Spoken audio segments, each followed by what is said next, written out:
Talk show में आपका स्वागत है। आज हमारे साथ है पैशन मूवीज प्राइवेट लिमिटेड के founder and director mister Satish Samudre. Sir, welcome to UCN. सबसे पहले मैं आपसे जानना चाहूंगी कि जो पैशन मूवीज प्राइवेट लिमिटेड है, ये सर हमारे आज के यंगस्टर्स, हमारे समाज को किस तरह के पैशन से जोड़ना चाहता है? बिल्कुल, पैशन मूवीज प्राइवेट लिमिटेड जो एक कंपनी है, इसके अंडर दो तीन वर्क चलते हैं प्रॉपरली। जैसे कि कास्टिंग एजेंसी जो है, ये मेरी बहुत स्ट्रांग है जी। जो मैंने 2006 में हम लोगों ने जिस काम स्टार्ट किया था तो पैशन कास्टिंग एजेंसी के थ्रू किया था जी। एजेंसी जो वर्क करती है कि आप खासकर देखते हो कि नई सीरियल्स आती है, मूवीज आती है, तो उसके लिए जो भी एक्टर्स की जरूरत पड़ती है वो actors passion casting agency provide करती है। उनके ऑडिशंस लेना बच्चों के और वहाँ तक उन्हें पहुँचाना। सेकंड जो है वो है एक्टिंग इंस्टीट्यूट। इसका तो एक मतलब अलग ही हम लोगों ने जब प्लान किया था कि जैसे मैं ऑडिशंस लेता था तो कोई अच्छे अच्छे इंस्टीट्यूट से बच्चे लोग जो पास आउट होते थे जी। और जब उनका ऑडिशंस लेने के बाद में एक पता चलता था कि यार ये सब चीज़ें मतलब इतना पैसा खर्चे करने के बाद में भी उनमें जो कॉन्फिडेंस चाहिए था ना वो दिखता नहीं था। तो फिर कुछ लोग जुड़े थे हमारे साथ में। एक संदीपन जी है, संदीपन भाई साहब नागर जी, अचला नागर जी के बेटे हैं जिन्होंने संदीप अकादमी अवार्ड जिन्होंने मिला है जी। वो बैठे बैठे हम लोग बात कर रहे थे कि यार इन सब चीज़ों का क्या करना चाहिए। तो उन्होंने सर कुछ करते हैं, तो उन्होंने डिसाइड किया कि एक वर्कशॉप लेते हैं हम लोग। जो बच्चे पढ़ के भी आते हैं तो उन्हें थोड़ा प्रॉपरली पढ़ाएंगे तो उनको एग्जैक्टली क्या चलता है ये सब चीज़ों का पता चलेगा। तो हम लोगों ने फिर स्टार्टिंग में पैशन का एक वर्कशॉप स्टार्ट किया 1 मंथ का, जिसकी फीस भी बहुत कम थी 10,000। और आहिस्ता आहिस्ता वो वर्कशॉप लोगों को पसंद आ गया, स्टूडेंट को काम मिलने स्टार्ट हो गए और उसका फिर रूपांतर पूरा पैशन एक्टिंग इंस्टीट्यूट में हो गया, जिसकी एक ब्रांच जो है नागपुर में है और इसका एक जो मेरा ऑफिस है प्रॉपरली इंस्टीट्यूट जो मेन इंस्टीट्यूट है ये मुंबई में है। तो अगर हम बात करें आपके करियर की, तो आपने अपने करियर की कहाँ से शुरुआत करी और कैसे की थी? करियर तो अमृता जी जनरली मेरे पापा माजी सैनिक थे, उसके बाद रिटायर्ड होके वो एज एन ड्राइवर थे। तो उस पापा गवर्नमेंट जॉब में थे तो हमें घूमना पड़ता था बार बार। तो पापा ड्राइवर थे तो बचपन से मुझे भी जब पापा गाड़ी रख के घर में आराम करते तो मैं भी अपना गाड़ी पे बैठ के जो होता है बच्चों में, तो वो बस ऐसे कोई बहुत बड़े सपने नहीं देखे थे, लेकिन एक था कि मुझे बचपन से फिल्मों का बहुत शौक था जी। एक बार मुझे आज भी याद है, मैंने गोविंदा जी की फिल्म आई थी इल्जाम को देखने के लिए मैं गया था जी। तो उस समय मुझे लेट हुआ तो पापा ने मुझे बहुत मारा था तो मैं घर से भाग गया था। मुझे याद है कि मैं उस समय 6 इयर्स का था जी। लेकिन होता है ना कि एक आप में जिद है, आप में चीजें है, लेकिन मैंने उसके बाद फिल्में देखने बंद नहीं की जी। जैसे स्कूल में ड्रामा करने का चांस मिलता था, एक्टिंग मेरा मेन मोटो जो था वो एज एन एक्टर था जी। तो जैसे जैसे चांस मिलता गया वो चीजें करते गए। उसके बाद में 10 साल चले गए जो एज एन ग्रेजुएशन कंप्लीट किया जी। करते करते गाड़ी चलाता था क्योंकि पापा को थोड़ा पापा हेल्प नहीं करते थे कि अपने पैरों पे खड़े रहो जी। तो चलाते चलाते एज एन ड्राइवर पूरा हिंदुस्तान घूम लिया, लेकिन जो सपना था ना कि यार एक्टिंग में कुछ करना है जी। तो एक दिन पापा से झगड़ा हो गया किस चीज़ के लिए, और मैंने पापा को फिर मैंने घर छोड़ दिया पापा को गुस्से से। बोला कि चलो आज के बाद मैं आपको मुंह नहीं दिखाऊंगा, और मैं निकल गया। तो पापा की ड्यूटी वाशिम में थी जो एक जिला आता है महाराष्ट्र का, तो वहाँ से फिर अकोला आया। लेकिन उस समय सोचा कि मेरे लाइफ का सबसे काला दिन है ये कि आज मैंने पापा से झगड़ा करके मैं निकल रहा हूँ, और फिर चला गया जहाँ मैं अलीबाग में था, वहाँ पे जहाँ पापा पहले हम लोग रहते थे वहाँ एज एन मैं ड्राइवर था। लेकिन मामा ने मुझे गाड़ी लेके दी थी तो ड्राइवर का मैं मालिक हुआ था। तो फिर वहाँ पे फिर से मुझे ड्राइवर जाना मुझे मतलब मेरे समझ में नहीं आ रहा था कि यार एक ऊंचाई पे जाके फिर नीचे ड्राइवर बन के जाना, मालिक बना था मैं गाड़ी का, तो नहीं गया। फिर मैंने सोचा कि चलो बॉम्बे ट्राई करते हैं कहीं ना कुछ। तो एक पहचान के थे जो महाभारत में एज एन बहुत बड़ा रोल प्ले करते थे, मैं उनका नाम नहीं बताऊंगा। तो मैं उनके पास गया, वो जो हमारे गांव के ही है मूर्तिजापुर के। तो बट उन्होंने मुझे जो चाहिए वो रिस्पांस नहीं दिया। उन्होंने बोला मेरा नंबर ले लो और मुझे आप फ़ोन करके आना, मेरा एक अपॉइंटमेंट लेके आना। तो बहुत गंदा फील हुआ क्योंकि उस बंदे को मैंने पहले बहुत ज़्यादा हेल्प की थी जब वो मूर्तिजापुर में आए थे। तो मैं जैसे निकला वहाँ से, तो जैसे फिल्मों में होता ना एक स्टाइल में, जैसे कि आज के बाद तेरे घर पे नहीं आऊँगा, या वैसे मैंने वो जो पेपर था वो पेपर लेके ऐसे फाड़ दिया और उसी के घर के सामने ऐसे डाल दिया। बोलो भगवान एक समय मुझे ऐसा वक्त लेके आना कि ये इंसान मेरे ऑफिस में आके मुझे वेट करे, और शायद भगवान ने वो सुन ली और आज आपके यूसीएन के ऑफिस में आपने मुझे बुला लिया। बहुत ज़्यादा स्ट्रगल किया हूँ लाइफ में, स्ट्रगल करते करते उसके बाद जो मैंने बताया कि मैं मुंबई चला गया, मुंबई में सेल्समैन था मैं। जी 2002 में सेल्समैनशिप की मैंने। फिनाइल, फ्रैपेन, तवा डोर टू डोर बेचे, कई बार तो जी। गालियाँ खाई, कई बार तो गालियाँ दी, वॉटेवर जो भी है करता गया। और लेकिन इस बीच में ये करता था ना कि मैंने गांव में ना एक, मुझे पता नहीं था एग्जैक्टली पोर्टफोलियो क्या होता है, तो गांव में ना स्टाइल में ऐसे फोटो वोटो खिंचवा के रखे थे। जी तो वो फोटो क्या करता था, मैं जब भी प्रोडक्ट बेचता था तो अंधेरी चला जाता था जानबूझ के, कि वहाँ पे प्रोडक्शन हाउस बहुत है। जी तो किसी प्रोडक्शन खुले होते तो उनके हाथ में फोटो देता था, जहाँ पे खाली बोर्ड दिख रहा है कि मूवीज इंटरटेनमेंट या वॉट एवर, तो उसको वहीं पे नीचे से फोटोग्राफ्स अपने नाम और नंबर लेके। आज पता चल रहा है कि उस फोटो की क्या कीमत होगी, शायद वो फोटो फट के फेंक दी होगी, क्योंकि जी। ये सब फोटो नहीं चलते हैं अभी। ये जी।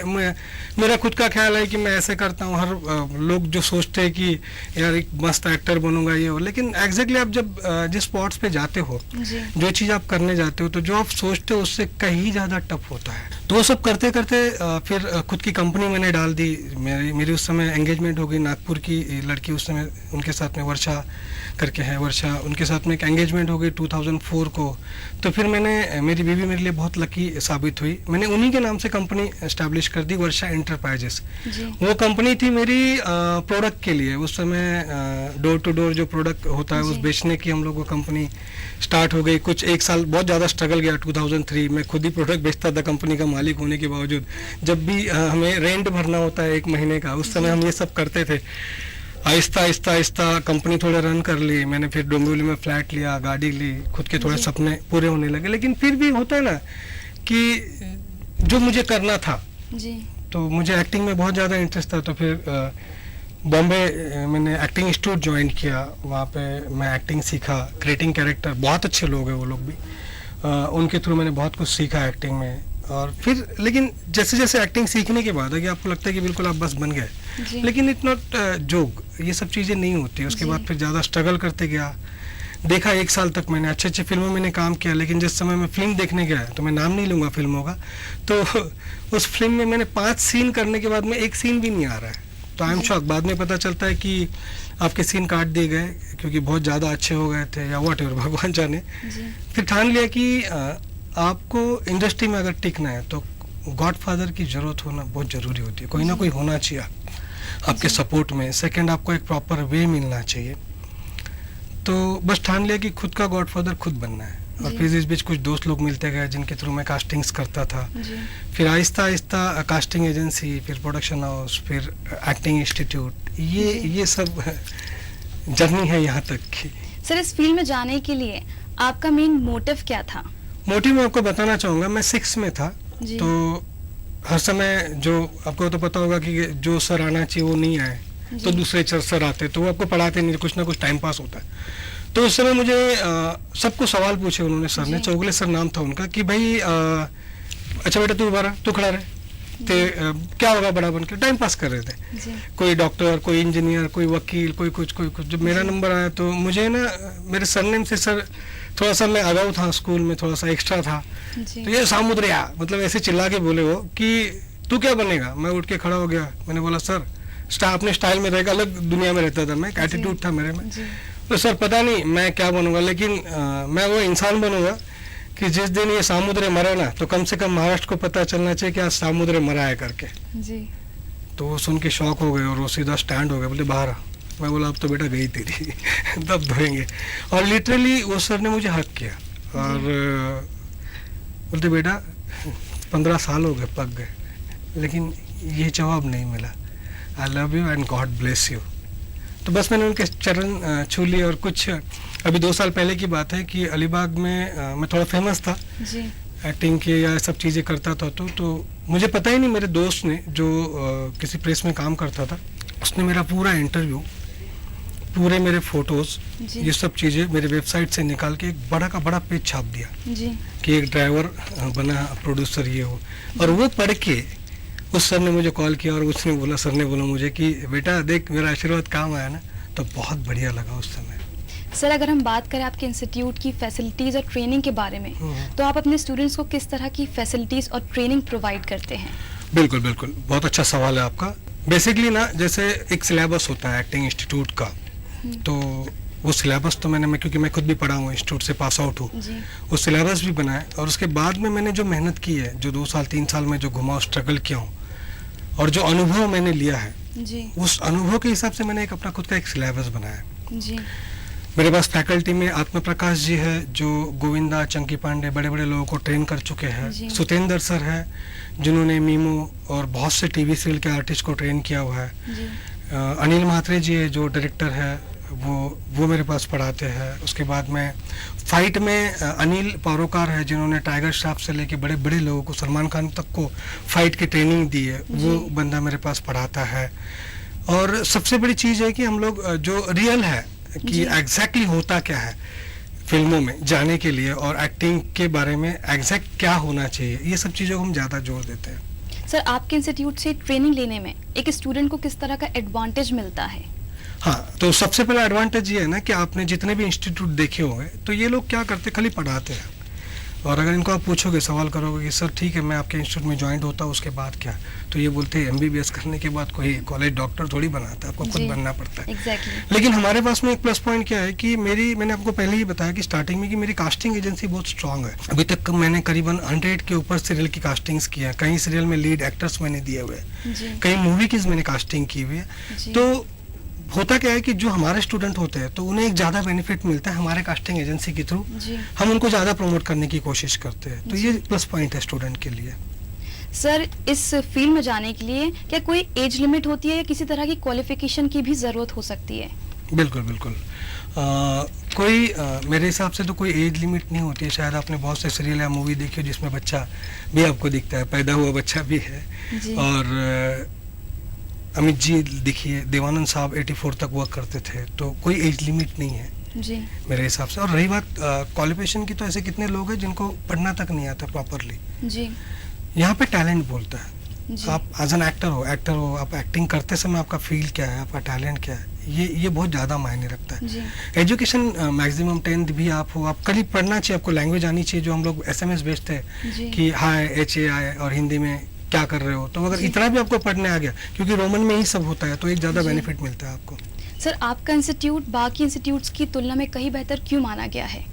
उसका रीज़न है ईमानदारी से वर्क करते हैं, स्टूडेंट के बारे में बहुत कुछ सोचते हैं, जी कौन से स्टूडेंट में क्या कमियां हैं। जैसे कि होता है कुछ लोगों को गंदी आदत होती है जेब में हाथ डालना, किसी लोगों को कुछ भी करते हैं ऐसे करना, वट ऐसे कितनी आदतें होती है, जो उन आदतों को हम चेंज करते हैं, बहुत ज़्यादा जी। डीपली जाते हैं पर्सनैलिटी डेवलपमेंट। या पर्सनालिटी डेवलपमेंट के हिसाब से, और एक्टिंग के बारे में क्या जी। चीज़ें उनको देना चाहिए। एग्जैक्टली हम बताएंगे ना कि जो चल रहा है उसके बारे में हम पूरा नॉलेज देते हैं, इसलिए शायद औरों से अच्छा है। सर, जैसे कि आपका शेड्यूल इतना ज़्यादा बिजी रहता है, क्या उसके बावजूद भी आप अपने स्टूडेंट्स को खुद भी ट्रेनिंग देते हैं? बिल्कुल बिल्कुल बिल्कुल। स्टार्टिंग के जो 1 वीक होता है, स्टार्टिंग का 1 वीक, अगर जी। मेरे पास समय मिलता है तो मैं 2 वीक, लेकिन 1 वीक जो होता है स्टार्टिंग का, ये जब भी कोई नई बैच स्टार्ट होती है, जी। तो सबसे पहले पहली बैच की जो 5 डेज होते हैं वो मैं खुद जी। लेता हूँ, चाहे फिर ओके। मेरा शेड्यूल कितना भी टाइट क्यों ना हो, क्योंकि उनमें मुझे बच्चों को समझने मिलता है, बच्चों में क्या प्लस पॉइंट है, क्या माइनस पॉइंट है, पता चलता है। जी कुछ बच्चों में बहुत ज़्यादा एटीट्यूड होता है, तो उन्हें प्रॉपरली लाइन पे लाना पड़ता है, जी। क्योंकि वो घर से होते हैं, पैसे की कमी नहीं होती है। जी बस अभी उनको लगता है, कुछ ओवर कॉन्फिडेंट होते हैं कि आई एम द बेस्ट, तो उनको भी थोड़ा सा, क्योंकि नए जो टीचर होते हैं वो फैकल्टीज होते हैं, जी वो इतना ज़्यादा जोर नहीं दे सकते। उसके हिसाब से ये स्टार्टिंग के जो 5 डेज होते हैं वो मैं लेता हूँ। सर, जैसे कि अगर हम बात करें आपके इंस्टीट्यूट की फैकल्टी के बारे में, तो वो किस तरह की फैकल्टी आप प्रोवाइड करते हैं जो कि एक एक्टर के टैलेंट को अंदर से निखारती है? बिल्कुल बिल्कुल, मैंने इस सवाल का पहले ही जवाब दे दिया कि आत्मा प्रकाश जी है, जो जी। गोविंदा चंकी पांडे, अब देखिए आज उनकी एज 85 अबो है, जी वो बेचारे आते हैं प्रॉपरली, उनको बिठा के लाना पड़ता है, जानबूझ के मैंने उनको रखा है। उसका रीज़न ये है कि उनका जो अनुभव है जी वो हमारे बच्चों के लिए बहुत काम करता है, जी तो ये है। सर, जैसे कि आजकल एक ट्रेंड चल गया है कि एक फिल्म में एक्टिंग, सिंगिंग, डांसिंग सब होनी चाहिए। हम्म।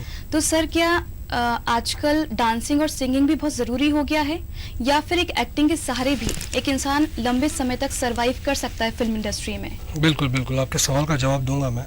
पहली बात तो, अगर आप में टैलेंट है, जी सनी देओल साहब को डांस नहीं आता है, जी ऐसे कितने लोग हैं, धर्मेंद्र जी। साहब उनके पापा, बॉबी जी। देओल जी। बहुत बड़े अच्छे एक्टर्स रह चुके हैं। जी अगर आप में एक्टिंग की क्षमता है, तो डांस तो ये आपके लिए प्लस हो जाता है। जी। जनरली क्या छोटे बच्चे लोग घर से ही सीखते हैं, पढ़ते हैं, मम्मी पापा डाल देते हैं, तो ये आपका प्लस पॉइंट बन जाता है। बट अगर जी। आप एक्टर अच्छे हो, जी राजपाल यादव जी लीजिए कि कोई डांस वांस नहीं है उनका, कोई कुछ नहीं है, बिल्कुल, जी। तो एक्टर अगर आप में कॉन्फिडेंट लेवल है तो ये सब चीज़ों की इतनी ज़रूरत नहीं पड़ती मेरे हिसाब से। लेकिन अगर आपके पास में है तो उसका आपको एडवांटेज मिलता है। जैसे कि सर आप फिल्म्स बनाते हैं, तो क्या आप अपने इंस्टीट्यूट से भी अपने स्टूडेंट्स को मौका देते हैं अपनी फिल्म में काम करने का? बिल्कुल बिल्कुल। लेकिन ये मेरा जो स्टूडेंट, जो भी मेरा एक्टिंग इंस्टीट्यूट जो भी स्टूडेंट ज्वाइन करता है, तो उन्हें ये सब चीज़ें मैं नहीं बताता हूँ कि मैं आपको हमारे फिल्मों में काम दूंगा। जी। नहीं, मैंने अभी जो फिल्म बनाई है COD, इसमें ऑलरेडी मेरे टोटली 13 कैरेक्टर्स है, उसमें से 6 कैरेक्टर्स मेरे स्टूडेंट हैं। जी सर, जैसे कि आपके इंस्टीट्यूट से पास आउट होने के बाद क्या स्टूडेंट का स्कोप बढ़ जाता है फिल्म इंडस्ट्री में काम मिलने का या सरवाइव करने का? बिल्कुल श्योरली, क्योंकि क्या हो जाता है, मैंने आपको पहले ही बताया कि करीबन 100 से ऊपर सीरियल्स की कास्टिंग हमने कर चुके हैं। जी तो होता क्या है कि अगर मैं कहीं भेज रहा हूँ स्टूडेंट को, या मेरे कास्टिंग के थ्रू स्टूडेंट जा रहा है, तो उसको एक जी। अलग ही रेफरेंस मिलता है कि नहीं यार, सतीश जी ने इसके पहले भी बहुत से लोग हमें दिए हैं, तो उसको उससे एक प्रॉपरली वर्कआउट निकाला जाता है। जी। ये प्लस पॉइंट होता है स्टूडेंट के लिए। जैसे कि सर आपकी एक फिल्म आने वाली है जिसका नाम है कोड, ये किस पर आधारित है और ये किस विषय पर आधारित है और इस कोड का मतलब क्या है, इसको आप थोड़ा डिटेल में बताइए। बिल्कुल बिल्कुल। फिल्म का नाम है COD, code, cash on delivery, जी। इस मूवी का नाम है। और ये बहुत ही साफ सुथरी मूवी है, पूरी फैमिली के साथ में बैठ कर आप देख सकते हो। जी इसका कंसेप्ट भी बहुत हम लोगों ने, पूरी मूवी की अगर आप बात की जाए तो ये एक दिन की जर्नी हम लोग दिखा रहे हैं, सुबह से लेके शाम तक। जी और सस्पेंस है, कॉमेडी है, थ्रिलर है, जी। और बहुत अच्छी मूवी है। सर क्या इसमें गाने भी हैं? बिल्कुल बिल्कुल। इसमें 3 गाने हैं। जी। एक गाना तो आशा जी ने गाया है, आशा जी। भोसले जी ने, दिल की गहराई को। उसके बाद में एक और सॉन्ग है जो कुणाल गांजावाला ने गाया हुआ जी। है, और एक सॉन्ग है जो गंदी बात जिन्होंने गाया था, बहुत हिट गाना था, कल्पना जी, जी। वो उन्होंने गाया है। ऐसे 3 गाने हैं इस मूवी में। तो सर ये कब तक हमें देखने मिलेगी? बिल्कुल, ये जनवरी के फर्स्ट वीक में मैं इसे रिलीज जी। करने के प्लानिंग में हूँ। देखते हैं अभी कैसे क्या होता है। सर जैसे देखा जाए तो हमारी आज की सोसाइटी काफ़ी मॉडर्न हो चुकी है, काफ़ी एजुकेटेड हो चुकी है, फिर भी कहीं ना कहीं लोगों के मन में एक मिसकंसेप्शन रहता है कि लड़कियों को फिल्म इंडस्ट्री में नहीं जाना चाहिए। इसके पीछे हम मीडिया में भी सुनते हैं, आसपास हम देखते भी अपने अराउंड में, कहा जाता है कि film industry is still not safe for girls. ये बात कहाँ तक सच है? बिल्कुल, इस सवाल के जवाब तो मैं आपको जरूर दूंगा। जी सबसे पहले तो आपने देखा होगा फिल्म इंडस्ट्री के ऐसे कितने लोग हैं जी कि अब बहुत बड़ा उदाहरण धर्मेंद्र साहब है, उनकी बेटी ईशा देओल इंडस्ट्री में आई है। जी उसके बाद में काजोल भी इंडस्ट्री में आई हुई है, काजोल की बहन भी आई हुई है। जी अगर ऐसे कुछ होता तो ये माँ बाप पागल थोड़ी है कि जो अपने लड़कियों को इंडस्ट्री में डालते हैं। जी मैं तो इतना ही कहूँगा कि एक हाथ से टाली नहीं बजती है। जी इंडस्ट्री बहुत साफ सुथरी है, जी वरना आज तक बन गिर गई होती, चली जी। नहीं होती। बस आपको एक होता है कि आपके बच्चे के अंदर, आपके लड़की के अंदर कितना कॉन्फिडेंट है, वो जी। कितने लेवल पे उसे वर्क करना है, उसमें चाहत क्या है, उस हिसाब से मैं तो हर एक मम्मी पापा को बोलूँगा कि आप सपोर्ट करिए, जी अगर आपका अपने बेटी पे विश्वास है तो। जी। यहाँ पे एनीथिंग इज पॉसिबल, अगर आप करना चाहोगे तो। लेकिन सर जो इस इंडस्ट्री से जुड़े हुए हैं उन लोगों को तो काफी आसानी से मिल जाता है काम, बिल्कुल, जो हम बिल्कुल। आम लोग हैं क्या उन लोग के लिए भी सेफ है, ऐसा कहा जा सकता है? नहीं, बिल्कुल सेफ है। अगर आपका टैलेंट है तो टैलेंट की तो हम लोग खुद ढूंढते हैं, कास्टिंग एजेंसी हमारा वही तो जरिया है। अगर जी। आपके पास सही में टैलेंट है और वो टैलेंट अगर हमें मिल रहा है तो हम उस टैलेंट को उस लेवल पर प्रमोट करते हैं कि आप सोच नहीं सकते हो। यहाँ पे मैं तो एक ही बात कहूँगा कि टैलेंट बहुत मायने रखता है। आप जी। क्या दिख रही हो, आप कितनी स्मार्ट हो, आप जी। कितनी होशियार हो, उससे ज़्यादा आप एज एन एक्टिंग में आपका टैलेंट कितना है वो बहुत ज़्यादा मायने रखता है। जी सर, आजकल हम अक्सर देखते हैं पर्दे पर कि जो लोग लंबे समय से इंडस्ट्री से जुड़े हुए हैं, जिनकी फैमिली, जिनके पेरेंट्स जुड़े हुए हैं, वही लोग आजकल ज़्यादा सरवाइव कर पा रहे हैं। हम आम लोगों में से जो लोग जाते हैं वो लोग ज़्यादा समय तक सरवाइव नहीं कर पाते हैं। इसके पीछे रीज़न क्या है? ये तो मेरा खुद का ख्याल है, मैं किसी के ऊपर मतलब मुझे क्या लगता है ये बताना चाहूँगा मैं। जी बेसिकली क्या होता है, कुछ चीज़ें ऐसी होती है ना कि आपको बहुत जल्दी मिल जाती है, जी अगर कहना चाहो तो स्टारडम। जी तो कुछ लोगों में ना वो एक एटीट्यूड आ जाता है, तो ओके। उनका रहन सहन चेंज हो जाता है, जी बात करने का ढंग चेंज हो जाता है, जी और ये सब चीज़ें ना आपके लाइफ में बहुत ज़्यादा असर करती है। जी आप अगर आप एक अच्छे लेवल पे आज, जैसे भी हम लोग सुनते हैं, बहुत से किस्से मैंने देखे भी है। जी। अमित जी आज भी अगर 8 बजे का मॉर्निंग का कॉल टाइम है जी तो वो 7:55 तक पहुंच जाएंगे। जी। और आज के जनरेशन के जो लोग हैं उनका 8 बजे का कॉल टाइम है, जी। तो ये लोग 10 बजे आएंगे। एक्सक्यूज़ देते हैं अपने बारे में, अपने आप को किस तरह से एक टीआरपी में रखना चाहिए, पॉजिटिवली कैसी मेहनत करनी चाहिए, ये सब चीज़ों को भूल जाते हैं और इसका नतीजा फिर एंड में उनके हाथ में आता है, शायद जी। काम नहीं है। सर मैं आपसे इससे जुड़ा हुआ एक और सवाल करना चाहूँगी। जैसे कि आजकल हम देखते हैं कोई सीरियल बनता है और हम एक नया चेहरा देखते हैं। बिल्कुल। जब वो सीरियल ख़त्म होता है तो उसके लंबे समय तक या तो हम वो चेहरा बहुत लंबे समय बाद देखते हैं या तो फिर हमें देखने नहीं मिलता है। बिल्कुल। और इसका मैं सबसे बड़ा एग्जाम्पल देना चाहूँगी आपको, बिग बॉस शो। हम्म, इस शो में लोग, इंडस्ट्री के लोग ही आते हैं काम की तलाश में और अपनी पब्लिक को अपनी मौजूदगी का एहसास कराते हैं। और जब ये शो ख़त्म होता है तो उसमें से भी कुछ लोगों को काम मिलता है और कुछ लोगों को नहीं मिल पाता है। तो सर ये सब देखते हुए आजकल जो पेरेंट्स हैं, हमारी जो जनरेशन है, हमारी जो सोसाइटी है, उनके मन में एक मिसकंसेप्शन हो गया है। उनको लगता है कि आजकल अपने बच्चों को इंडस्ट्री में भेजना एक रिस्क हो गया है, उसे रिस्क समझने लग गए हैं। इस पर आपका क्या कहना है? जी जरूर। मैं तो यही कहूँगा जो मैंने पहले भी अभी भी कहा 1-2 मिनट पहले, कि आप जो वर्क कर रहे हो, जी आप कि उस काम के प्रति आपकी जी। जिज्ञासा क्या है, जी आप उस लेवल को किस लेवल तक देख रहे हो उस काम को। मैं अभी एक उदाहरण दूंगा आपको। मेरा एक खुद फ्रेंड है जो मेरे साथ में, अमोद सिंह करके, जो सहारा वन पे आस्था जो सीरियल आ रही है जी। उसमें एज एन लीड कर रहा है। जी वो अभी उसका शो खत्म हो गया, तो जी।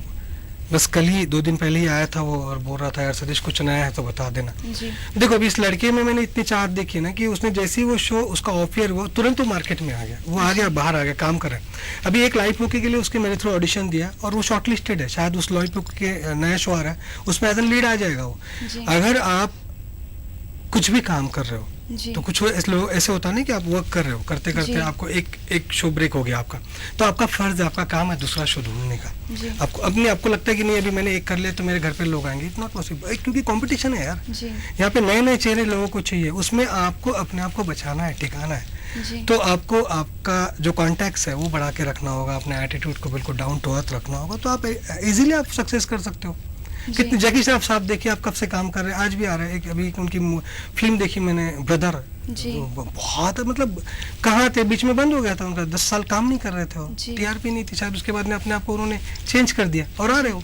तो ये सब कुछ अपने ऊपर डिपेंड होता है कि भाई मुझे कितने लोगों से मिलना है, कैसे वर्कआउट करना है, मेरी टीआरपी कितनी है। जी इजी है, कोई प्रॉब्लम नहीं है उसमें। सर जैसे कितनी रियलिटी शोज होते हैं, हाँ जी। हम उसमें अक्सर देखते हैं कि उनकी फैमिली उन बच्चों की तारीफ कर देती है कि वो हाँ। अच्छे एक्टर हैं, अच्छे डांसर, अच्छे बिल्कुल, सिंगर है, तो वो बिल्कुल, चले जाते हैं ऑडिशन देने, कहीं किसी भी जगह ट्रेनिंग नहीं लेते हैं और बिल्कुल। उनको रिजेक्ट कर दिया जाता है। ऐसे वो हाँ। बहुत सर्वाइव करते हैं, हाँ। ऐसे बहुत स्ट्रगल करते हैं। तो सर क्या विदाउट ट्रेनिंग भी आप इंडस्ट्री में आराम से रह सकते हैं? अच्छा सवाल है, वेरी नाइस सवाल। अभी क्या होता है, बहुत से लोग हमारे पास में आते हैं, खास करके छोटे बच्चों के, तो जैसे ही उनका एक ऑडिशन से लिया जाता है ना, तो वो जी। कैमरे के सामने तत्ता बाबा मम्मा कर देते हैं वो लोग, मतलब जी। ढंग से बोल नहीं पा रहे हैं। जी फिर उसके मम्मी डैडी बोलते हैं कि सर ये तो घर में बहुत अच्छा करता है सर, पता नहीं कैमरे के सामने क्यों डर रहा है। जी तो यही चीज होती है मेन कि आपका कॉन्फिडेंस लेवल क्या होना चाहिए। अभी जो इंस्टीट्यूट से है, पास आउट से है, तो उन्हें क्या हो जाता है, उसके बारे में नॉलेज आता है, कैमरा टेक्निक है, एक्टिंग का क्या होता है, एग्जैक्ट एक्टिंग क्या होती है, एक्टिंग में क्या होना चाहिए, तो कॉन्फिडेंस लेवल बढ़ जाता है। जी। एक्टिंग के लिए मैं तो एक ही कहूँगा, आप में अगर कॉन्फिडेंस प्रॉपरली है जी तो आप विदाउट एक्टिंग इंस्टीट्यूट के भी आप एक्टर बन सकते हो। इसके पहले से कितने लोग हैं कि जिन्होंने, जरूरी नहीं कि सबके सब पास आउट ही है, जी तो आज वो लोग भी अच्छे एक्टर हैं, जी तो नो डाउट। सर मैं आपसे आखिरी में एक सवाल करना चाहूंगी, आप एक एक्टर बनने के लिए किस तरह की क्वालिटीज होनी चाहिए, किन चीजों को ध्यान में रखना चाहिए, और जाते जाते आप हमारे यंगस्टर्स को क्या मैसेज देना चाहेंगे? बिल्कुल, एक्टर्स होने के लिए सबसे मैं पहले बताऊंगा कि सेल्फ कॉन्फिडेंट। जी मैं कैसा दिखता हूँ यार, मेरे से वो अच्छा दिखता है या वो अच्छी दिखती है, ये नहीं होना चाहिए कि हम हैं। मैं एक उदाहरण दूंगा, राजपाल यादव जिनकी हाइट नहीं है, जी उसके बावजूद भी बहुत अच्छे आज बड़े लेवल के एक्टर्स हैं। जी मराठी में सिद्धार्थ जादव साहब, जो दिखने में इतने स्मार्ट नहीं है लेकिन एज एन लीड है, बहुत जी। बड़े एक्टर्स है, बहुत बड़ा नाम है। जी तो सबसे पहले सेल्फ कॉन्फिडेंस कि मैं बहुत अच्छा दिखता हूँ और मैं एनीथिंग इज, मैं कुछ भी कर सकता हूँ, ये पहले होना चाहिए एज एन एक्टर के लिए। रही बात अगर मुझे यंगस्टर को कुछ सलाह देनी हो तो मैं यही दूंगा कि आलसीपना छोड़ दो, जी सपने देखो, सपने देखना कोई बुरी बात नहीं है, लेकिन उसको हकीकत में बदलना है। जी तो आपको उस सपनों के पीछे मेहनत करके भागना होगा। जी। आज आपके सामने एक ड्राइवर है, मैं खुद की तारीफ नहीं कर रहा हूँ, बहुत मेहनत की है। एक ही चीज़ होती है ना कि आप कुछ भी कर सकते हो, बस आप में चाहत जी। और मेहनत, ये जी। 2 चीज़ें अगर आप में हैं तो आप हर एक पैशन पूरा कर सकते हो। Thank you so much sir, आपने हमें अपने इंस्टीट्यूट के बारे में इतनी जानकारी दी, हमारे इतने मिसकंसेप्शन दूर करे फिल्म इंडस्ट्री को लेकर। आपका बहुत बहुत शुक्रिया। Thank you so much. फिलहाल मेरे साथ बिजनेस टॉक शो में इतना ही। आप देखते रहिए यूसी न्यूज़। नमस्कार।